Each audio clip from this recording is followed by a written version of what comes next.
Hey you guys, what's up? My name is Mal, my pronouns are they, them, and I'm the founder of Proud Movement. If you don't know what Proud Movement is, you should definitely check it out. But it's an online fitness space specifically for the queer and trans community and keen allies. Basically, it's created for anyone who's getting gender-affirming top surgery. Before I say anything further, I would so appreciate if you could like and subscribe to this channel so I can keep making educational content like this video. In today's video, we are gonna go over 2 exercises that you can do post-top surgery to help get you comfortable with your overhead range of motion again. Now, it's very important before you start these exercises that you are cleared by your top surgeon for all physical activity. And if you don't know when that will be or don't know when that is, I would recommend asking the surgeon, or I'll give you a ballpark. This is typically anywhere between kind of the 6 weeks post-op mark to anywhere between the 12-week post-op mark. So it's really dependent on your surgeon and you have to follow those guidelines. Now, I remember being post-top surgery back in 2022. And I remember getting the green light from my top surgeon who was like, you can go back into physical activity now. And that's kind of all he left me with. It was very confusing. I was like, well, in my head, I was like, well, does that mean I can just go back into everything I was doing beforehand? So yeah, it was definitely a bit of a journey. I would say like general rule of thumb, which I tell all my clients, is once you get the green light to do physical activity, the first thing you want to work on is regaining your range of motion back. It's super important that we get that range of motion back before we jump into more like vigorous physical activity. Because if we don't get that mobility back and we just jump right back into, the gym or rock climbing, then you have a higher chance of sustaining an injury, which none of us want. I think overhead mobility is a topic of conversation within our community that a lot of people feel very differently about. I know some people refuse to lift their arms above their head for, 4 to 6 months post-op because they have a fear of stretching their incisions.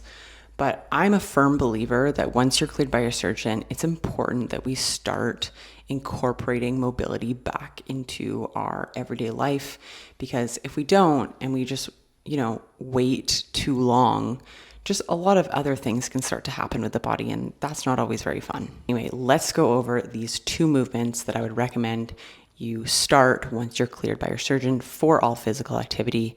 I would start with about 3 times a week, have a day of rest in between, just so you can see how your body kind of reacted the next day. Sometimes if you're really sore, really tight, or there's like extra swelling, that's a sign that you probably overdid it a little bit. So then maybe kind of back off. This whole kind of post-op, a little bit of it is a bit of experimentation, seeing like what your body can tolerate, what it can't tolerate, and kind of just going from there. Everyone's going to be different. So take your time with this and try to be patient with yourself and your body.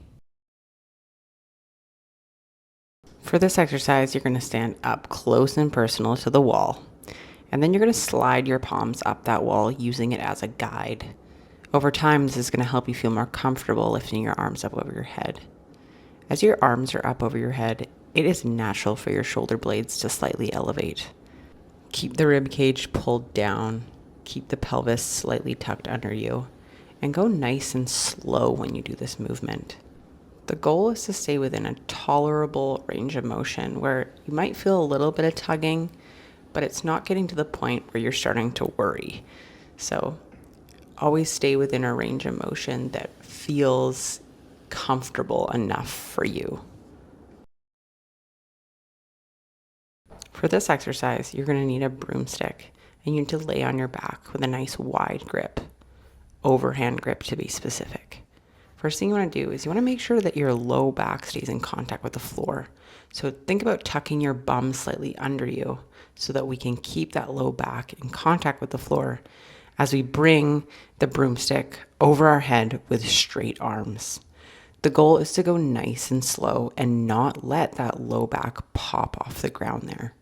So with straight arms, we go as far as we can, moving through a range of motion where, again, that low back is not popping off the ground. So keep that bum tucked under you at all times, using that breath to our advantage. And we're going slow and controlled through this. Each and every rep, we should be thinking about going a little bit further every time. And if you want to make this exercise just a little bit harder, bring your hands a little bit closer together. Okay, wider grip is going to be easier, narrower grip is going to be harder.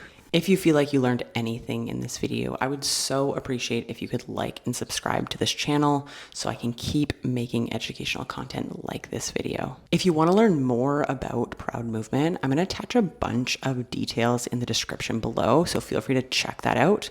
There's a free ebook included in that, and I know that lots of people like free resources, including myself. If you enjoyed the videos today, I would definitely recommend checking out my post-top surgery mobility program called Heal and Restore.